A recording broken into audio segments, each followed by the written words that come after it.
안녕하세요. 사연 읽어주는 남녀입니다. 오늘도 와주셔서 감사드리며 그럼 오늘의 사연 바로 시작하겠습니다. 안 돼, 준혁아. 안 돼. 제발 그만해. 저는 온 힘을 다해 소리쳤습니다. 사위는 저와 제 딸을 바라보았어요. 이미 결심을 한 듯 했죠. 사위는 그 남자의 허리를 꽉 감싸 안더니 거실 창문을 향해 달려가기 시작했습니다. 안 돼! 딸의 비명이 집안을 가득 채웠습니다. 저는 본능적으로 달려갔어요. 하지만 이미 늦었죠. 쨍그랑 유리창이 깨지는 소리와 함께 두 사람의 몸이 창밖으로 사라졌습니다. 10층 높이였어요. 제 다리에 힘이 풀렸죠. 여보! 여보!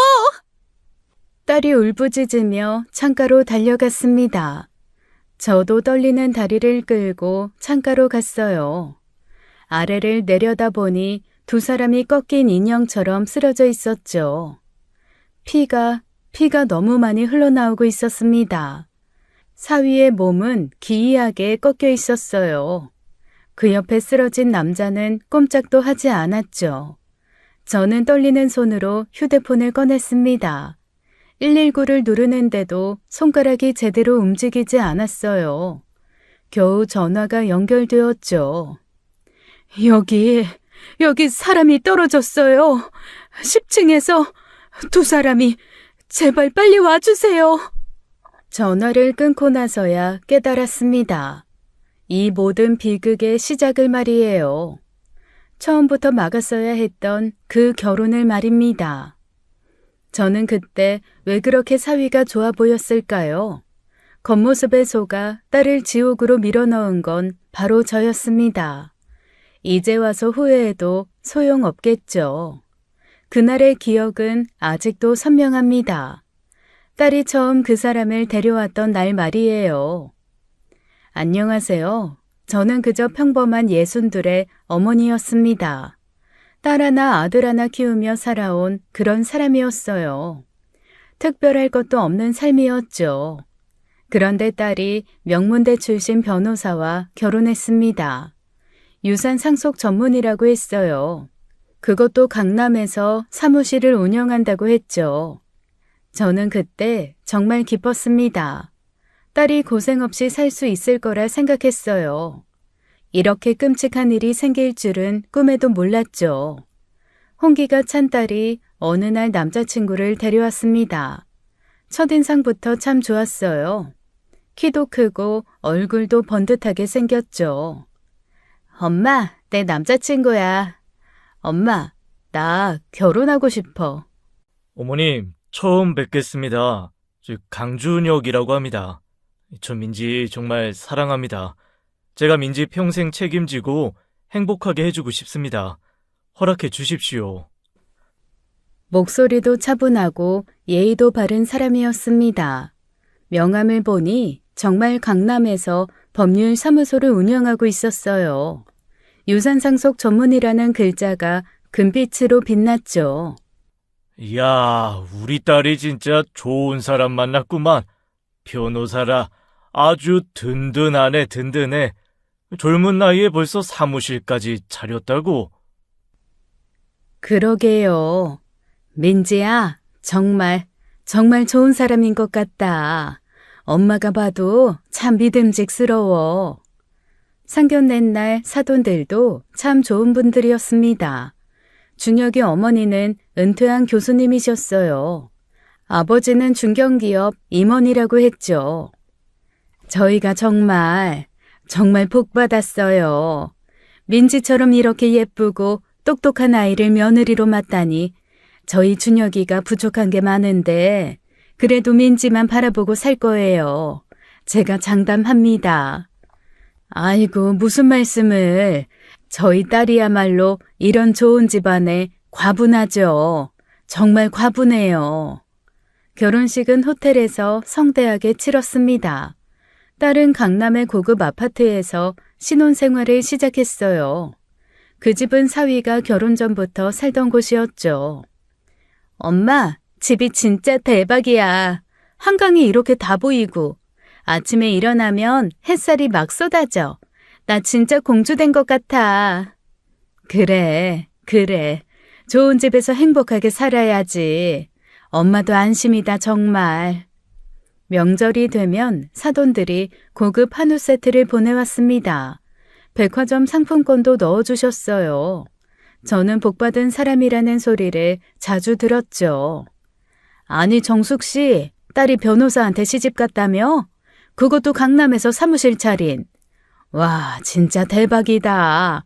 어떻게 그런 사위를 만났어? 네, 뭐 그냥 운이 좋았어요. 애가 복이 있나 봐요. 저는 말년에 걱정이 없을 거라 생각했습니다.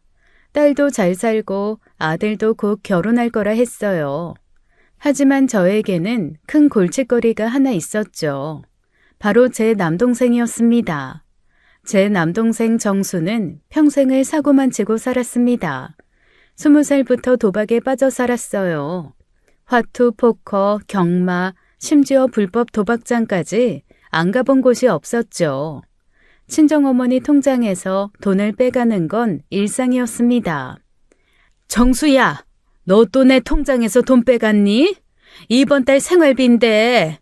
아이고 이놈아, 그 돈으로 또 도박했구나. 엄마, 이번만 도와주면 진짜 끝이야. 딱 한 번만 더 하면 본전 다 찾을 수 있어. 제발 엄마. 그런 일이 한두 번이 아니었습니다. 어머니는 매번 속으셨어요. 저는 어머니께 정수를 내치라고 했지만 어머니는 못하셨죠. 엄마, 정수 저러다 집안 거덜내요. 이제 그만 좀 봐주세요. 50 넘은 놈이 아직도 엄마 등골 빨아먹고 있잖아요. 그래도 내 자식인데 어떡해. 정수 언젠간 정신 차리겠지. 한 번은 정수가 사채를 썼다고 했습니다. 깡패들이 친정집에 찾아왔어요. 문을 발로 차며 돈 갚아라고 소리를 질렀죠. 어머니가 떨면서 문 뒤에 숨어 계셨습니다. 결국 어머니가 조상 대대로 물려받은 논을 팔아서 겨우 막았어요. 누나가 좀 도와줘야지. 형님이 돈 잘 번다며. 이번만 3천만 원만 빌려줘. 미쳤니? 3천만 원? 너 그동안 엄마한테 빼먹은 돈이 얼마야? 이제 나까지 빨아먹으려고? 아이, 가족이잖아. 가족끼리 1억이야? 나중에 갚을게, 진짜야. 몸 성할 때 꺼져라. 다시는 우리 집 근처에 오지 마. 어머니 칠순잔치 날에도 사고를 쳤습니다. 술에 취해서 하객들 앞에서 난동을 부렸어요. 마이크를 뺏어 들고는 다들 돈 많으시죠? 저 좀 도와주세요 라고 외쳤습니다.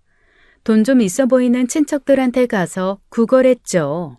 형님, 사업 자금이 좀 필요한데 1,000만 원만, 아니 500만 원만 좀. 정수야, 너도 이제 나이가 몇인데 정신 좀 차려라. 어머니는 그날 밤 펑펑 우셨습니다. 평생 자기 고생만 시킨 아들이라고 한탄하셨어요. 그런 정수가 이제는 어머니 유산까지 노리고 있었죠. 친정 어머니가 돌아가셨습니다. 폐암말기로 3개월 투병 끝에 가셨어요. 장례식장에서부터 정수는 유산 이야기를 꺼냈습니다. 어머니 시신 앞에서도 돈 타령이었죠. 누나, 엄마 통장에 얼마나 있어? 집은 얼마에 팔 수 있을까? 시세가 올랐다던데. 아파트 값만 해도 3억은 넘지? 나도 아들이니까 당연히 반은 내 거지? 반은 내 거야? 야, 너 지금 미쳤어? 엄마 돌아가신 지 하루도 안 됐는데. 엄마 시신이 저기 계신데 벌써 유산 타령이야? 그리고 엄마가 유언 남기셨어. 너한테는 한 푼도 안 준다고 분명히 하셨어. 뭐라고? 그게 무슨 소리야? 내가 아들인데 장남인데 어떻게 나한테 한 푼도 안 줄 수가 있어? 말이 돼? 이게 말이 되냐고! 어머니는 돌아가시기 전에 유언장을 쓰셨습니다. 공증까지 받으신 정식 유언장이었어요. 정수에게는 단 한 푼도 주지 말라고 하셨습니다. 이미 평생 빼먹을 만큼 빼먹었다고 하셨죠. 그놈은 받을 자격이 없다고 떨리는 손으로 직접 쓰셨어요. 설날이 되었습니다. 정수가 술에 만취해서 우리 집에 찾아왔어요. 문을 쾅쾅 두드리며 소리를 질렀습니다. 누나, 야, 박정숙, 문 열어! 내 돈 내놔! 엄마 유산에서 내 목 달라고! 왜 누나가 다 해먹어? 이게 맞아? 가족끼리 이러는 게 맞냐고! 나도 그 집에서 태어났어. 내 권리가 있다고! 처남, 지금 뭐 하는 거야? 명절날. 설날에 와서 이게 뭐야? 술 깨고 와서 얘기해. 형님도 한 통속이구만. 우리 엄마 돈, 우리 엄마 재산 노리고 있었지? 그래서 나한테 안 주는 거지? 다 알아, 다 안다고. 나를 뭘로 보는 거야? 내가 그렇게 만만해? 처남, 너 진짜, 처남, 정신 차려. 어머님이 왜 처남한테 안 주셨는지 모르겠어? 평생 도박으로 다 날리고 사채업자들 집에까지 쳐들어오게 하고 그것도 모자라서 칠순잔치날 그 난리를 쳤잖아. 병원비는 한 푼이라도 냈어? 병문안은 왔어? 임종도 안 지켰으면서 이제 와서 돈 타령이야? 거실이 난장판이 되었습니다. 정수는 술병을 들고 휘둘렀어요. 화병이 깨지고 액자가 떨어졌죠. 니들 유류분이라고 알아? 법적으로 나도 받을 권리가 있다고 변호사한테 다 물어봤어. 만약 안 주면 진짜 다 고소할 거야. 법원 가자고. 그래, 고소해. 법대로 하자. 정수는 그렇게 한참을 욕을 퍼부으며 나갔습니다. 문을 박차고 나가면서도 계속 소리쳤죠. 이웃들이 다 듣도록 복도에서 고래고래 고함을 질렀어요. 꼭 유류분 받아낼 거라고요. 설날 그 난리 후에 여동생이 저를 찾아왔습니다.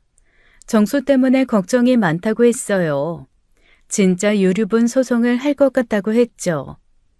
언니, 정수 오빠가 진짜 변호사 찾아다니고 있대. 무료 법률 상담소에도 갔다더라. 이거 어떡해? 사위가 변호사니까 한번 물어보는 게 어때? 그것도 유산상속 전문이잖아. 야, 너 미쳤어? 강서방한테 이런 창피한 일을 어떻게 말해? 우리 집안에 그런 인간이 있다는 걸 그걸 어떻게 알려? 아니, 언니, 그래도 전문가 의견을 들어봐야지. 정수 오빠가 진짜로 소송하면 큰일이잖아. 절대 안 돼. 입도 뻥끗하지 마. 알았지? 그런데 그날 사위 부부가 찾아왔습니다. 설 인사를 하러 온 거였어요. 세배도 하고 떡국도 먹었죠. 어머님, 아버님, 새해 복 많이 받으세요. 올해도 건강하시고요. 엄마, 떡국 진짜 맛있다. 역시 엄마가 최고야. 화목한 시간이었습니다. 그런데 여동생이 갑자기 입을 열었어요. 제가 눈으로 신호를 보냈는데도 말이죠. 저 강서방, 혹시 유류분이라고 알아? 법적으로 어떻게 되는 거야? 아, 유료분이요? 상속에서 법정 상속인이 최소한 받을 수 있는 몫이죠. 왜요, 이모님? 사실은 정수 오빠가 엄마 유산 때문에 유류분 달라고 난리거든. 언니가 창피해서 말 못하고 있었는데. 야, 정미야, 하지 말라고 했잖아. 저는 얼굴이 빨개졌습니다. 사위 앞에서 너무 창피했어요. 그런 남동생이 있다는 게 부끄러웠죠. 어머님, 가족 일인데 제가 도와드려야죠. 외삼촌분이 그러시는군요. 걱정 마세요. 제가 해결해 드릴게요. 아니야, 괜찮아. 우리가 알아서 할게. 어머님, 저 이런 일 전문이에요. 할머님이 돌아가시기 전에 외삼촌에게 준 돈이 있다면 그게 이미 특별 수익으로 처리돼요. 그럼 유류비용 계산할 때 공제되거든요. 엄마, 강서방이 도와준다는데 왜 그래? 가족끼리 뭘 숨겨? 외삼촌분이 그동안 받으신 게 꽤 되시죠? 뭐 도박빚, 사채 그런 거 다 기록 있으세요? 어머니가 일일이 수첩에 적어두셨어. 날짜랑 금액이랑. 그럼 됐네요. 그 금액이 유류분보다 많으면 외삼촌은 한 푼도 못 받아요. 제가 한번 계산해 볼게요. 아, 그리고 외삼촌분 연락처 좀 주세요. 제가 직접 설명드리면 포기하실 거예요. 아니야, 만나지는 마. 걔 성격 더럽고 난폭해. 괜히 강서방한테 해코지할지도 몰라. 걱정 마세요, 어머님. 저 이런 일 많이 해봤어요. 사위는 자신만만했습니다. 하지만 저는 불안했어요. 정수를 직접 만나는 건 위험할 것 같았죠. 딸과 사위는 그날 밤 우리 집에서 자기로 했습니다. 다음 날 오전에 가겠다고 했어요. 그런데 그날 밤 10시쯤이었습니다. 난리가 났어요. 현관문을 두드리는 소리가 들렸습니다.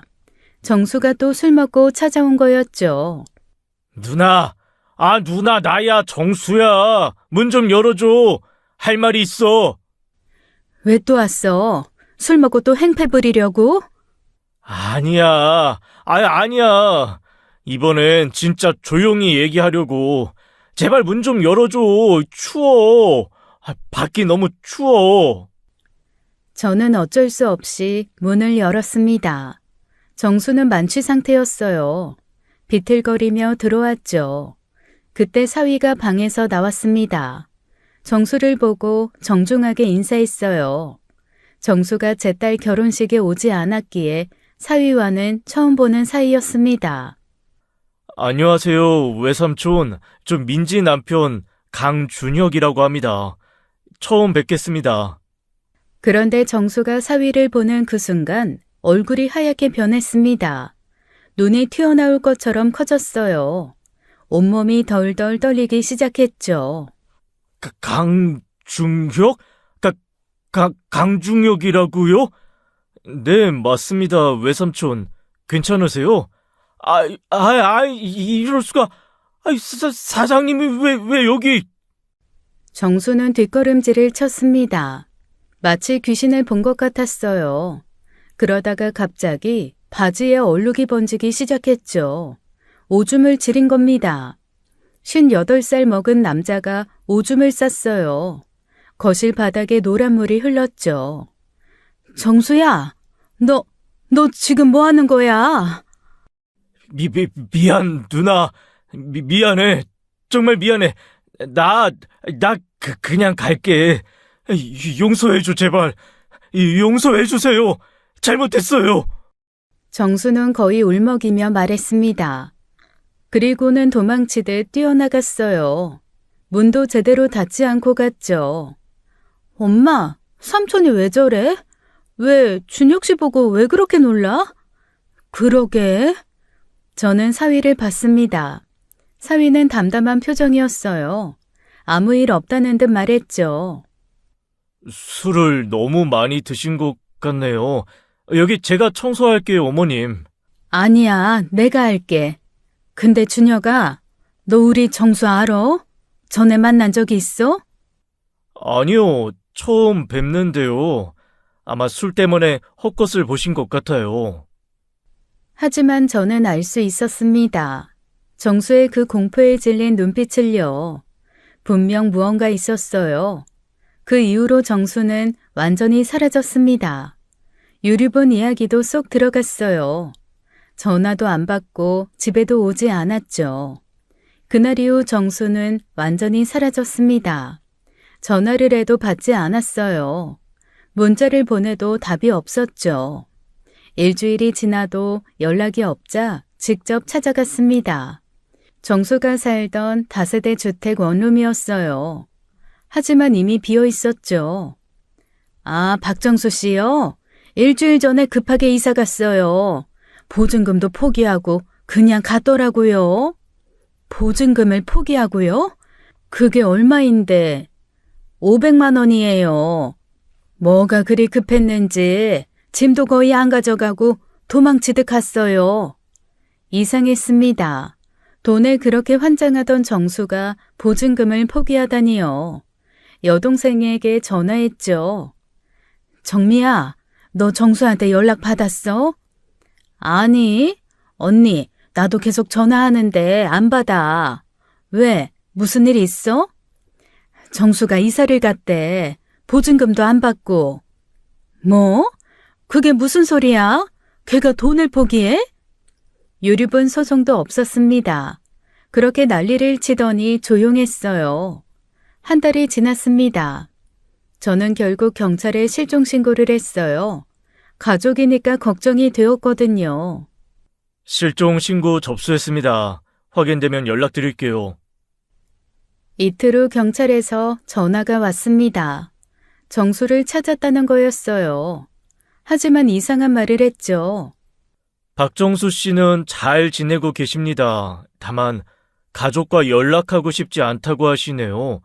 더 이상 찾지 말아달라고 전해달라고 하셨습니다. 그게 무슨 말이에요? 왜요? 이유라도 물어봐 주세요. 개인 의사라서 저희가 더 이상은 성인이시고 범죄 관련도 없어서요. 저는 남편에게 이 이야기를 했습니다. 사위를 본 후부터 이상하다고 했어요. 분명 무언가 있을 거라고 했죠. 당신 너무 예민한 거 아니야? 처남이 원래 좀 이상하잖아. 도박비 때문에 도망간 거 아닐까? 아니야. 그 공포에 질린 얼굴 오줌까지 지렸잖아. 평범한 일이 아니야. 술 많이 마셔서 그런 거겠지. 작작 좀 마시지. 에휴. 저는 사위를 의심하기 시작했습니다. 대체 정체가 뭐길래 정수가 그렇게 무서워했을까요? 사위에게 숨겨진 비밀이 있는 게 분명했어요. 정수 사건 이후 저는 딸 부부를 유심히 관찰했습니다. 사위에게 뭔가 비밀이 있을 거라는 생각에 걱정이 되었어요. 그러다가 딸의 이상한 변화를 발견하기 시작했죠.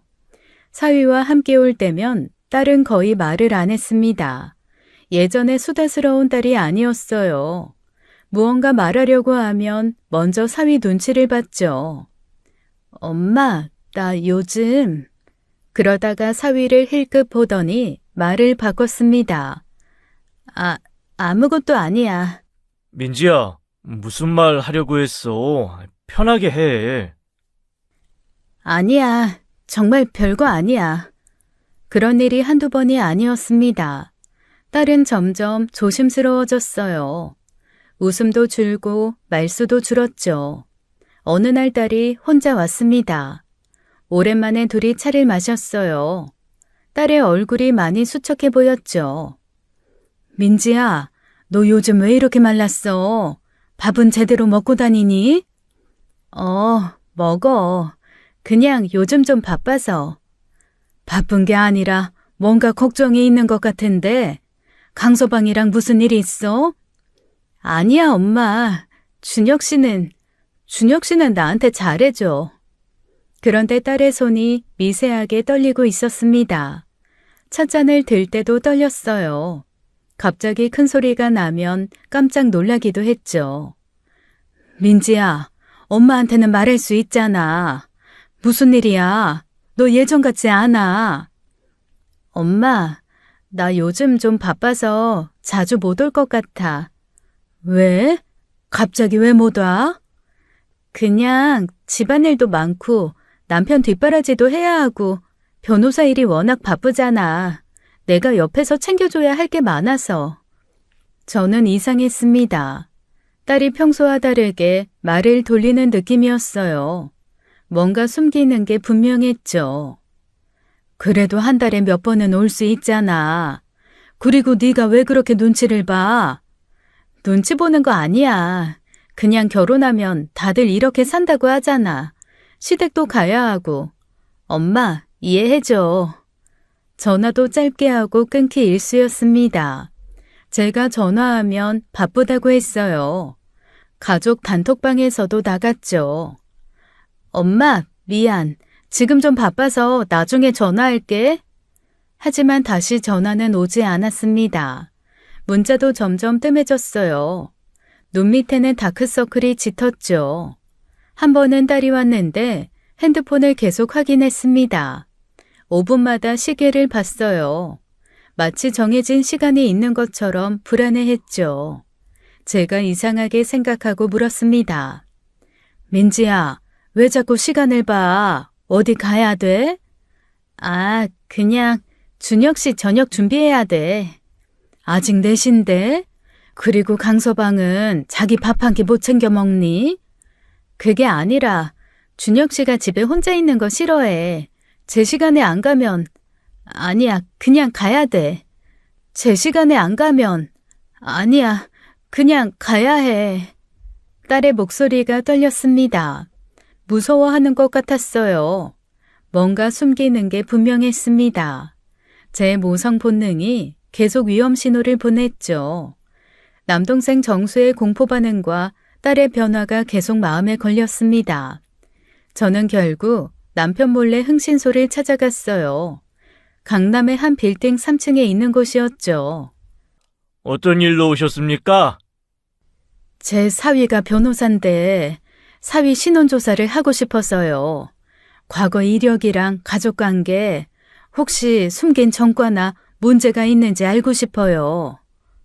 아, 변호사 신원조회요? 그거야 일도 아니죠.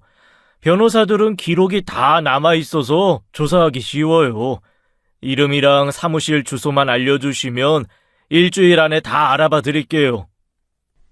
직원은 자신만만해 했습니다. 조사비 300만 원을 성금으로 받았어요. 영수증도 끊어주지 않았죠. 강준혁 변호사예요. 강남에서 유산 상속 전문으로 일해요. 여기 명함이랑 사무실 주소 있어요. 네, 알겠습니다. 일주일 후에 연락드릴게요. 깨끗한 분이면 좋겠네요. 그런데 3일 만에 전화가 왔습니다. 목소리가 다급했어요. 사무실로 직접 오라는 거였죠. 저는 무슨 큰 것을 발견한 줄 알고 바로 달려갔어요. 가슴이 두근두근거렸죠. 그런데 흥신소 소장님은 상상도 못한 말을 했습니다. 어머님, 죄송하지만 이 건은 저희가 못합니다. 왜요? 무슨 문제라도 있어요? 뭔가 발견하신 거예요? 소장은 창백한 얼굴로 봉투를 내밀었습니다. 제가 낸 300만 원이 그대로 들어있었어요. 손이 미세하게 떨리고 있었죠. 그냥 이 건은 안 됩니다. 다른 흥신소도 찾지 마세요. 아마 아무도 안 해줄 겁니다. 어머님 가족을 위해서 하는 말이에요. 아니, 그게 무슨 말이에요? 뭘 알아낸 거예요? 제발 말해주세요. 저는 아무것도 모릅니다. 아무것도 못 받고 아무것도 조사 안 했어요. 어머님도 여기 오신 적 없는 걸로 하세요. 도대체 왜 이러세요? 사위가 무슨 사람이길래? 제발 그만 물어보세요. 저도 먹고 살아야 합니다. 어머님, 그냥 모르는 게 약이에요. 소장은 거의 애원하듯 말했습니다. 그리고 저를 밀어내듯 내보냈어요. 문을 닫고는 곧바로 잠갔죠. 저는 복도에 서서 멍하니 있었습니다. 도대체 사위가 뭐길래 이럴까요? 흥신소 소장까지 무서워하다니요. 그 이후로 그 흥신소는 제 전화도 받지 않았습니다. 다른 흥신소 2곳을 더 찾아갔어요. 하지만 결과는 똑같았죠. 모두가 사위의 이름만 들으면 거부했습니다. 마치 금기어처럼 피했어요. 저는 더욱 불안해졌어요. 흥신소가 모두 거부하자 저는 직접 나서기로 했습니다. 사위 사무실이 있는 강남 건물로 갔어요. 차를 건물 앞에 세우고 기다렸죠. 점심시간이 되자 사람들이 나왔습니다. 저는 그들을 붙잡고 물어봤어요. 용기를 내서 말을 걸었죠. 저기 혹시 이 건물에 강준혁 변호사 사무실 있죠? 그분 어떤 분이에요? 첫 번째 남자는 제 질문을 듣자마자 얼굴이 굳었습니다. 눈이 흔들렸어요. 마치 금기를 건드린 것처럼 당황했죠. 저는 모릅니다. 급한 일이 있어서. 그는 거의 뛰다시피 사라졌습니다. 두 번째로 젊은 여자를 붙잡았어요. 하지만 반응은 똑같았죠. 그 변호사요? 저 죄송해요. 급한 약속이 있어서 다른 분께 물어보세요. 잠깐만요. 그냥 어떤 분인지만. 하지만 여자는 이미 도망가듯 갔습니다. 세 번째 중년 남자는 아예 저를 보고 방향을 바꿨어요. 모두가 사위를 무서워하는 게 분명했죠. 일주일째 되는 날이었습니다.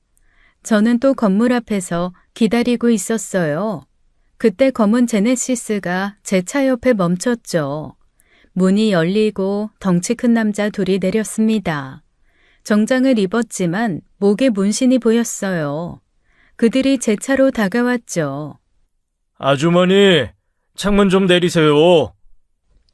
저는 무서웠지만 창문을 조금 열었습니다. 남자의 눈이 차가웠어요. 목소리도 낮고 위협적이었죠. 아주머니가 일주일째 여기서 수상한 짓 하시는데 뒷조사 그만하시죠. 건강에 안 좋아요. 저는 그냥... 강 변호사님이 아주머니 잘 아신다고 하더군요. 걱정되시는 건 알겠는데 이러시면 곤란해요. 어머님 딸 행복하게 잘 살고 있잖아요. 괜한 일 만들지 마시고 그냥 조용히 사세요. 당신들 누구예요? 누군데 이렇게 겁을 줘요? 경찰 불러요? 우린 그냥 건물 관리하는 사람들이에요. 수상한 사람 있으면 확인하는 게 일이거든요. 아무튼 오늘로 끝내세요. 그들은 차에 타고 사라졌습니다. 저는 온몸이 떨렸어요. 분명 사위가 보낸 사람들이었죠. 그날 밤 남편에게 이야기했습니다. 하지만 남편은 믿지 않았어요. 오히려 저를 이상하게 봤죠. 당신 요즘 너무 예민한 거 아니야? 사위가 왜 그런 깍두기들을 보내? 그 사람 말대로 건물 관리인이겠지. 당신이 건물 앞에 불법 주차하니 관리하는 거야. 그리고 문신? 요즘 젊은 사람들 문신 많이 해. 그냥 당신 망상 아니야? 망상이 아니야. 진짜야. 그만해. 강서방 괜찮은 사람이야. 민지도 잘 살고 있는데 당신이 왜 그래? 쓸데없는 의심 그만하자. 저는 혼자가 된 기분이었습니다. 아무도 제 말을 믿지 않았어요. 하지만 무언가 끔찍한 일이 벌어질 것 같은 예감은 계속됐죠. 더 이상 참을 수가 없어서 딸의 집으로 찾아갔습니다. 연락도 없이 갑자기 찾아간 거였어요. 초인종을 누르자 한참 후에 딸이 문을 열었죠. 엄마? 왜 연락도 없이 왔어? 딸 얼굴 보고 싶어서 왔지. 엄마가 꼭 연락하고 와야 돼? 딸의 얼굴이 당황스러워 보였습니다. 마지못해 저를 안으로 들였어요. 거실은 깨끗했지만 뭔가 어색한 분위기였죠. 민지야, 우리 좀 얘기하자. 너 요즘 무슨 일 있니? 강서방, 엄마가 볼 때 강서방 뭔가 이상해. 정수도 강서방 보고 그렇게 무서워했잖아. 그 순간 딸이 급하게 제 입을 손으로 막았습니다. 그리고는 부자연스럽게 큰 소리로 말했죠. 엄마, 차 마실래? 내가 마시는 차 있어. 주방에서 가져올게. 그러면서 제 팔을 잡았습니다. 화장실로 끌고 들어갔어요. 문을 닫고 수도꼭지를 틀었죠. 딸이 제 귀에 대고 속삭였습니다. 목소리가 떨리고 있었어요. 숨소리조차 조심스러웠죠. 엄마, 거실에 CCTV 있어. 음성도 녹음돼. 남편에 대한 얘기는 절대 하면 안 돼. 뭐? CCTV? 왜 집안에 그런 게... 쉿! 조용히! 제발 조용히 해. 나중에 밖에서 얘기해. 지금은 그냥 차 마시고 가는 걸로 해줘. 우리는 다시 거실로 나왔습니다. 어색하게 차를 마셨어요. CCTV가 어디 있는지 보이지도 않았죠. 그래, 차 맛있네. 엄마 이제 가볼게. 엄마, 밖에까지 바래다 줄게. 딸이 저를 따라 나왔습니다. 아파트 밖 카페로 갔어요. 그제야 딸이 입을 열었죠. 민지야, 도대체 무슨 일이야? 왜 집에 CCTV가 있어? 엄마, 사실 남편이 하는 일이 좀 특별해. 특별하다니? 무슨 일을 하는데?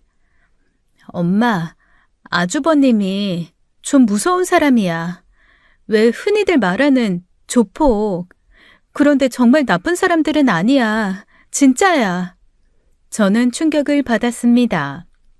사위 형이 조폭이라뇨.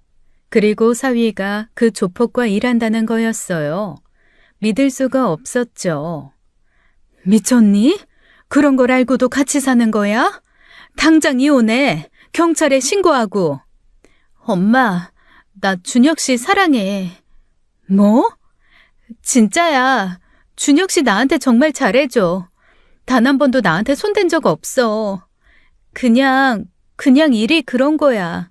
나도 처음엔 무서웠는데 이제는 이해해. 이해? 너 지금 무슨 말을 하니? 봐. 너 정신 멀쩡한 거야? 엄마, 제발. 그냥 모른 척 해줘. 우리 잘 살고 있어. 정말이야. 엄마가 이러면 준혁 씨가 힘들어해. 딸의 눈에 눈물이 고였습니다. 하지만 동시에 진심이 보였어요. 정말 사위를 사랑하는 것 같았죠. 전 이 모든 상황이 혼란스러웠습니다. 민지야, 그럼 엄마랑 집에 가자. 거기서 생각을 좀. 엄마, 나 진짜 괜찮아. 걱정하지 마. 내가 알아서 할게. 어떻게 괜찮아? 조폭이라며. 아니야. 엄마, 제발. 나 정말 괜찮다니까. 그냥 엄마는 모른 척 해줘. 부탁이야. 저는 답답했습니다. 딸을 데리고 가고 싶었어요. 하지만 딸은 완강히 거부했죠. 결국 딸이 저를 억지로 돌려보냈습니다. 택시를 잡아주면서 태워보냈어요. 저는 뒤돌아보니 딸이 울고 있었죠. 결국 저는 경찰서를 찾아갔습니다. 더 이상 가만히 있을 수 없었어요. 민원실에서 형사님을 만났죠. 저희 사위가 조폭들이랑 연관이 있는 것 같아요. 뭔가 불법적인 일을 하는데 딸이 걱정돼서요. 어머님, 구체적인 증거가 있으세요? 피해자는 있나요? 제 남동생이 사위를 보고 너무 무서워했어요. 그리고 딸이 사위 일이 특별하다고 했어요. 따님분이 직접 신고하러 오실 수 있나요? 본인이 피해자라면 조사가 가능한데. 딸은, 지 남편 신고 안 할 거예요. 어머님, 죄송하지만 구체적인 피해 사실이나 증거 없이는 수사가 어려워요. 추측만으로는 고소, 고발이 안 됩니다. 그럼 어떻게 해요? 딸이 위험한데. 따님분이 직접 도움을 요청하시거나 구체적인 범죄 증거를 가지고 오시면 그때 다시 오세요. 지금으로선 저희가 할 수 있는 게 없어요. 저는 무력감을 느끼며 집으로 돌아왔습니다. 경찰도 도와줄 수 없다니요. 답답하고 막막했어요. 다음 날 오전 현관벨이 울렸습니다. 문을 열자 사위가 서 있었어요. 평소와 다른 차가운 표정이었죠. 어머님, 잠깐 이야기 좀 할 수 있을까요? 그래, 들어와. 사위는 거실에 앉았습니다. 평소의 공손함은 사라졌어요. 눈빛이 날카로웠죠. 어머님이 경찰서에 가셨다고 들었습니다. 네가 어떻게 그걸 알아? 어머님, 제가 하는 일에 대해 오해가 있으신 것 같아요. 전 그저 의뢰인들을 위해 일할 뿐입니다. 의뢰인? 조폭들이랑 일하면서? 어머님, 민지가 임신했어요. 저는 놀랐습니다. 갑자기 왜 그 이야기를 하는지 몰랐어요. 사위는 계속 말했죠. 3개월이에요. 병원에서 확인했습니다. 어머님 외손주예요. 그래서? 그게 지금 무슨... 어머님이 계속 제 일에 관심을 가지시는 거 다 이해합니다. 민지가 걱정되는 마음도 알고요. 하지만 저를 믿어주셨으면 해요. 믿으라고? 넌 도대체 뭐 하는 사람이니? 제가 하는 일은 복잡하지만 나름의 원칙이 있어요. 민지도 이해하고 있고요. 어머님께서 너무 걱정하시면 오히려 민지가 힘들어해요. 사위의 목소리는 차분했습니다. 협박이라기보다는 설득하는 듯 했어요. 하지만 뭔가 알 수 없는 무게감이 있었죠. 모든 가정에는 나름의 사정이 있잖아요. 저희도 그래요. 그냥 민지가 행복하게 지낼 수 있게 해주세요. 민지가 정말 행복한 거니? 네, 정말이에요. 어머님이 보시기엔 이상할 수 있지만 저희는 서로를 아끼고 있어요.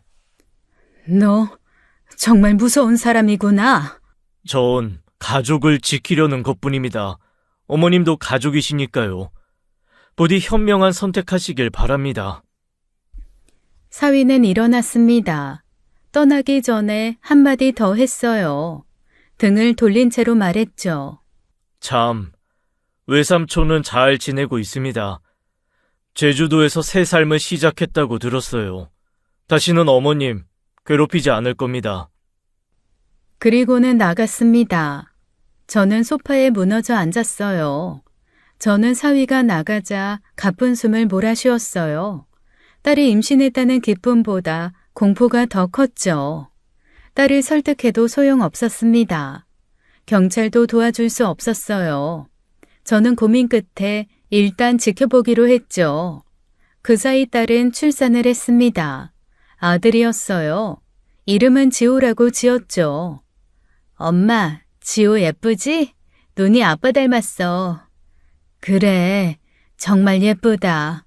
건강하기만 잘하다오. 딸은 행복해 보였습니다. 적어도 겉으로는 그랬어요. 아이를 보니 제 마음도 복잡했죠. 며칠 뒤가 남편 생일이었습니다. 집에서 조촐하게 잔치를 하기로 했어요. 딸 부부도 아기를 데리고 오기로 했죠. 여보, 오늘 되게 먹고 싶은데 민수랑 수산시장 가서 싱싱한 걸로 사올게. 그래, 조심해서 다녀와요. 남편과 아들이 나간 후 딸 부부가 먼저 도착했습니다. 아기를 안고 들어왔어요. 거실에 아기를 눕혀두었죠. 엄마, 내가 도와줄게. 아빠 미역국 끓이는 거지? 같이 하자. 어머님, 제가 상 차리는 거 도와드릴게요. 우리는 주방에서 요리를 시작했습니다. 분위기는 평화로웠어요. 마치 평범한 가족처럼 보였죠. 하지만 저는 사위가 계속 신경 쓰였죠. 그때 초인종이 울렸습니다. 인터폰을 보니 배달원이었어요. 모자를 깊게 쓰고 마스크를 했죠. 떡 배달이라고 했습니다. 최병호님 맞으세요? 생일 떡 배달 왔습니다. 임절미랑 시루떡 세트요. 네? 우리는 떡 주문 안 했는데요. 아, 여기 주문서에 최병호님 성함이랑 주소가 정확히 있어요. 남편이 수산시장 가는 길에 주문했나 싶었습니다. 아니면 누가 선물로 보냈나 싶었어요. 문을 열었죠. 그 순간 남자가 야구 방망이로 제 머리를 쳤습니다. 정수리에 정통으로 맞았어요. 저는 비명을 지르며 쓰러졌습니다. 피가 흘러내리는 게 느껴졌어요. 정신이 아득했죠. 하하하, 드디어 찾았다, 강준혁. 야, 이 새끼야, 네가 여기 숨어 있었구나. 주방에서 딸과 사위가 뛰어나왔습니다. 딸이 비명을 질렀어요. 사위의 얼굴이 하얗게 질렸죠. 김대식, 너 어떻게 여기를, 어떻게 알았냐고? 3개월이야, 3개월. 3달 동안 미친놈처럼 너만 찾아다녔어. 네 놈 때문에 내가 이렇게 됐어. 어머니 유산 3억 한 푼도 못 받았어. 마누라는 이혼하자고 서류 들이밀고 우리 애들 얼굴도 못 보게 됐다고. 접근 금지야, 접근 금지. 그 남자는 술에 취한 듯 했습니다. 눈이 충혈되어 있었어요. 옷에서 소주 냄새가 진동했죠. 손에 든 야구 방망이를 미친 듯이 휘둘렀습니다. 대식아, 제발 진정해. 네가 원하는 게 뭐야? 돈이야? 돈 원하면 줄게. 돈? 지금 나보고 돈 받고 꺼지라는 거야? 내가 거지야? 내가 그렇게 만만해 보여? 뭐야, 네 애지? 너는 이렇게 가족이랑 행복하게 사는구나. 나는 내 새끼들 얼굴도 못 보고 쓰레기처럼 사는데 니들은 이렇게 단란하게. 그 남자가 거실의 아기 쪽으로 비틀거리며 다가갔습니다. 딸이 울면서 손주에게 가려고 했어요. 저도 일어나려고 했지만 머리가 너무 아팠죠. 안 돼! 제발요. 우리 아기는 건드리지 마세요. 아무 죄도 없어요. 죄가 없다고? 이 새끼 아빠가 죄인이야. 한 발짝만 더 다가와봐. 내가 이 애를 어떻게 하는지 보여줄 테니까. 김대식, 내 아들한테 손끝만이라도 대면 넌 오늘 죽어. 기억나냐? 그날 네가 나한테 한 말? 나한테 인간 쓰레기라고 했지? 그래, 내가 쓰레기야, 인간 쓰레기. 그런데 말이야, 이제 잃을 것도 없어. 오늘 다 같이 끝내자. 너도 나도 다 같이 지옥 가는 거야. 남자가 야구 방망이를 높이 들었습니다. 아기를 향해 내리치려는 순간이었어요. 사위가 미친 듯이 달려들었죠. 이 미친 새끼가! 두 남자가 엉켜 싸우기 시작했습니다. 거실 탁자가 넘어가고 화분이 깨졌어요. 유리 파편이 사방에 흩어졌죠. 하지만 사위가 일방적으로 밀렸어요. 김대식이 야구방망이로 사위를 내리쳤죠. 사위가 무릎을 꿇었습니다. 이마에서 피가 흘렀어요. 김대식이 또다시 방망이를 들어 올렸죠. 안 돼! 여보! 딸이 김대식에게 달려들었습니다. 하지만 한 손으로 밀쳐졌어요. 저도 기어서 그 남자 다리를 붙잡았죠. 그만해! 민지야! 경찰 불러! 경찰? 다 끝나고 오겠지? 비켜, 이것들아! 난 오늘 강준혁 저 새끼랑 끝을 볼 테니까! 그가 우리를 뿌리쳤습니다. 저는 벽에 부딪혔어요. 딸도 넘어졌죠. 김대식이 다시 아기 쪽으로 갔습니다. 거실 바닥에 누워있는 아기를 보며 웃었어요. 방망이를 천천히 들어 올렸죠. 이제 너도 내 기분 알겠지? 가족을 잃는 기분! 그 순간이었습니다. 사위가 피투성이 얼굴로 일어났어요. 마지막 힘을 짜내듯 달려들었죠. 안 돼! 절대 안 돼! 사위는 그대로 달려가 김대식의 허리를 감쌌습니다. 그리고 거실 베란다 창문을 향해 돌진했어요. 두 사람의 몸이 유리창을 향해 달려갔죠. 안 돼! 준혁아! 안 돼! 여보! 쨍그랑 유리창이 깨졌습니다. 두 사람이 창밖으로 사라졌어요. 10층 높이였죠. 딸이 울부짖으며 창가로 뛰어갔습니다. 저도 떨리는 몸을 끌고 갔어요. 아래를 보니 두 사람이 쓰러져 있었죠. 사위는 꼼짝도 하지 않았습니다. 몸이 기이하게 꺾여 있었어요. 김대식도 움직이지 않았어요. 피가 점점 번져나갔습니다. 콘크리트 바닥에 붉게 물들었어요. 저는 떨리는 손으로 119를 눌렀죠. 10층에서 떨어진 김대식은 현장에서 사망했습니다. 사위는 기적적으로 살았어요. 하지만 허리와 목, 두 다리가 부러지는 중상이었죠. 사위는 병원에서 일주일 만에 깨어났습니다. 그날 경찰이 병실로 왔어요. 사위를 조사하러 온 거였죠. 강준혁 씨, 김대식 씨와 무슨 일이 있었습니까? 왜 싸우게 된 거죠? 그 사람이 제 처가에 침입해서 가족을 위협했습니다. 아기를 해치려고 해서. 김대식 씨 휴대폰을 조사해보니 강 변호사님에 대한 원한이 상당하더군요. 유산 포기각서 때문이라고 하던데. 사위는 입을 다물었습니다. 변호사답게 불리한 건 말하지 않았어요. 형사가 저를 돌아봤죠. 어머님, 따로 말씀드릴 게 있습니다. 잠시 나와주시겠어요? 복도로 나가자 형사가 충격적인 이야기를 했습니다. 사위의 진짜 일에 대해서였어요. 저는 귀를 의심했어요. 강준혁 변호사는 특수한 일을 해왔습니다. 유산 분쟁이 있을 때 법적으로 해결이 안 되면 다른 방법을 쓴다고 하더군요. 다른 방법이요? 강압적으로 유산 포기 각서를 받아내는 겁니다. 형이 조직폭력배 출신이라 함께 일했다고 해요. 협박, 감금, 때로는 폭력까지. 강서방이요? 김대식 씨도 그런 피해자였습니다. 어머니 유산 3억을 포기하는 각서를 강제로 썼다고요. 그래서 복수하러 온 거고요. 저는 다리에 힘이 풀렸습니다. 벽에 기대지 않으면 쓰러질 것 같았어요. 그런 사람과 딸이 살고 있었다니요. 병실로 돌아와 딸을 불렀습니다. 딸은 아기를 안고 있었어요. 눈이 퉁퉁 부어 있었죠.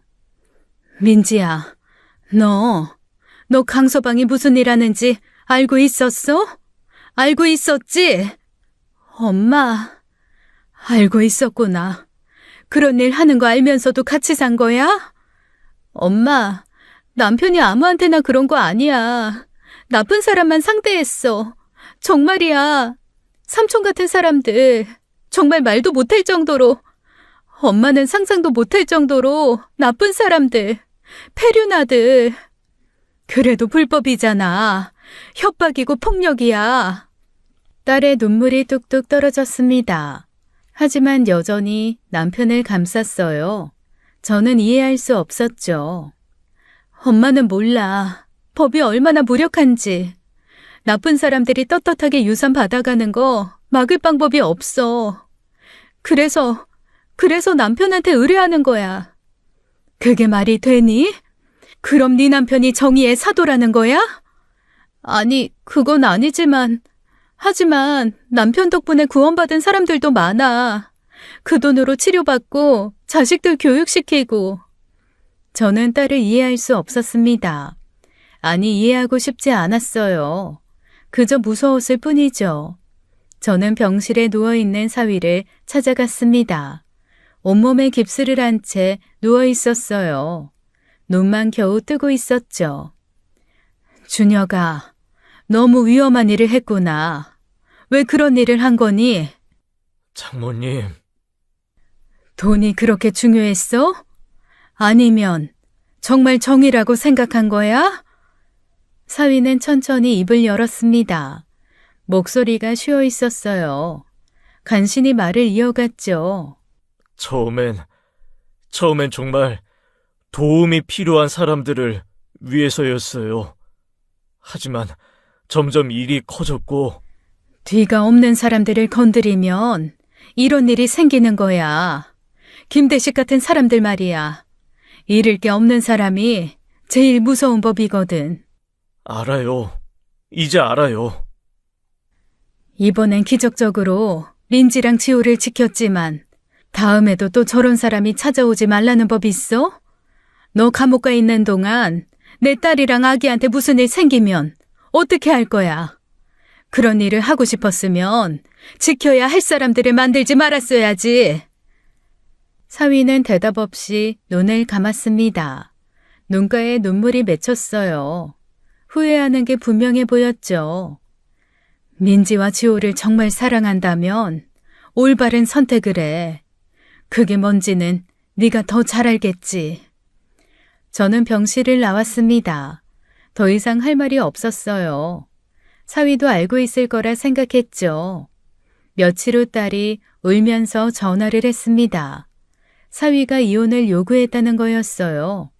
예상은 했지만 막상 들으니 마음이 아팠죠. 엄마, 준혁 씨가 이혼하자고 해. 민지야, 나는 싫다고 했어. 같이 극복하자고 했는데. 그런데 준혁 씨가 안 된대. 사위는 단호했습니다. 딸은 울기만 했어요.